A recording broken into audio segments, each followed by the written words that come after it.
collapsing. Either they will save their banks or their dollar. They cannot do both now. Have you seen this chess game? Sometimes you position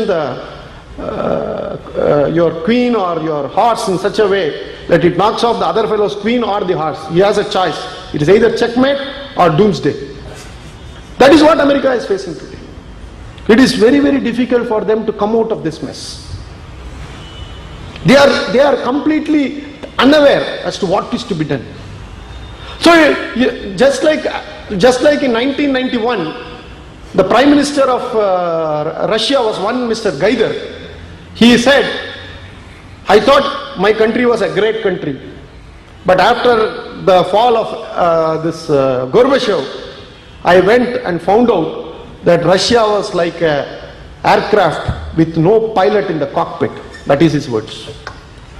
Today, America is like that. They don't have any clue what to do, how it is to be done. Where is the solution? Can you say from tomorrow onwards, Americans must spend less?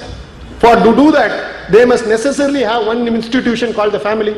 Can they say from tomorrow onwards everybody will stay with their respective spouse? They can't say that.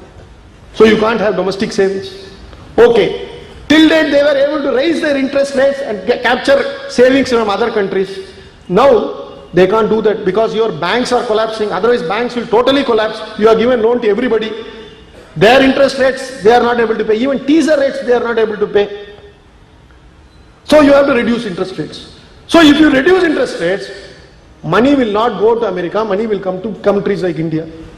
After all, even in America, even in London, even in Europe, it is not the Protestant Christian community that saves, it is the Indian community that saves, it is the Hispanics that save. Even in America, actually America's total saving is -7%. If the Indians are not there, it will be -9%. If the Mexicans are not there, it will be -10%. They are actually reducing it to -7%. That is the collapse that is happening before them. And they cannot stop consuming. They have to have that fuel guzzlers, they have to have these huge highways, they have to have all this paraphernalia that goes on in this name of grand American dream. Can an American live in a very Spartan way? Can he eat 2 bananas and live? He cannot. 2 bananas he will waste out of every 4 bananas for some reason or the other.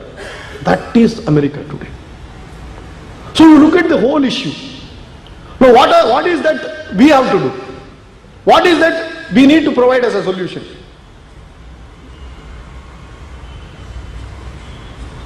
Ours, we have a system called 5-year plan. It is prepared by the Planning Commission. We are now in the 11th plan. Last year, China also started the 11th plan. And last year, both the countries gave the draft of the respective 11th plan. I had the occasion to read both the Chinese 11th plan draft and the Indian 11th plan draft. The first draft to the 11th plan in our case was the 11th draft to the first plan. It was as simple as that. Same thing, old, what was written in Nehru's time was copied. India is a poor country. India is a developing country. India is an agrarian country. India has to have the poor social capital. India's primary health structure is poor. Roads are poor. Infrastructure is poor. Power is not there. All these issues, like what you see in that newsreel of any cinema, whenever you go, they will first put all this bad news. Like that it was going on there. Little realizing these jokers are there in the Planning Commission to actually rectify all these things. For 11 into 5, 55 years, nothing has been done. But look at the Chinese. What did they do? There is a minister called Ma Kai, which is equivalent to our Montek Singh Ahluwalia. There was a question by somebody from there to Mr. Professor here, and he was very clear that whether globalization is a success or not, what is the alternative. Ma Kai has provided that alternative. Disengage with the global economy. Not that because somebody has said, the thought is there. The alternative thoughts are emerging. Mackay says, if we go on like this, we will be going on producing for America, America will give us dollars, we will give the dollar back to America and our foreign exchange surplus will go up. How long will this go on? We need to improve our consumption. We need to have more of consumption in India, in China. So what should be done? So he has put in the entire paper is on how to improve consumption in China. There was one guy called Shinawatra Thaksin in Thailand. He was ousted by a coup.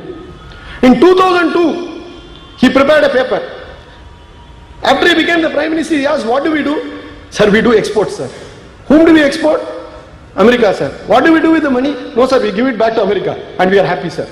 This is what the answer his bureaucrats gave him. He said, stop this nonsense. Export, let it happen. We will not be an export-driven economy, we will be an internal consumption-driven economy. And there was a coup of that fellow. Is there a coincidence? I would like to know. But be that as it may. There was yet another economist, Jim Lay and on another guy, Joseph Lin. They work for Asian Development Bank. They produced a document and they have said all these export-oriented economies time and again are not reaping the benefits because export-driven economies are like a hierarchical model. Only the top fellows in the economy are able to export and gain the benefits, like what Professor said about the 20-80%. This is what is happening. No country is actually benefiting out of these exports in a substantial way. Yes, there are benefits. There are benefits to globalization, the way it is understood today. There is a certain set of people who are benefiting. But what about the 80% who are not beneficiaries, who don't fall into the ambit of globalization, who are not in a position to even produce anything for their own consumption, who don't have any skills? I am reminded of the French Revolution. If you don't have the bread, eat the cake. No, that is what we are telling them. You go and tell one fellow that, sir, what do I do? I am a farmer.